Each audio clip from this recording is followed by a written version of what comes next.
पाकिस्तान समेत दुनिया भर में सोने की ऊंची उड़ान के बाद दोबारा रिवर्स गियर लग गया। सोने की कीमतों में आज भी सैकड़ों रुपए की कमी देखी गई। मुल्क में सोने की फी तोला कीमत में गुज़िश्ता रोज 2300 रुपए कमी के बाद आज फिर 8 रुपए कम हो गए।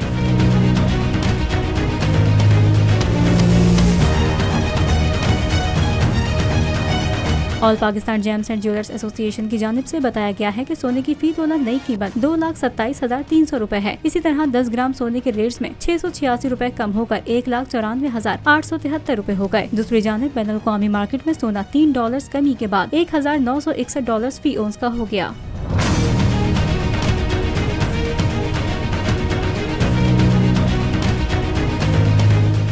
अदलो इंसाफ की बात सब करते हैं, पर हकीकत में सच के साथ निडर होके खड़े रहने की जुर्रत नजर नहीं आती।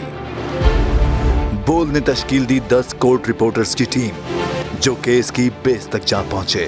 पैनल पे सफ़े अव्वल के legal experts, court round up, Neelam Arshad के साथ सिर्फ बोल पे। सब्सक्राइब करें और बेल दबाएं ताकि कोई खबर रह न जाए।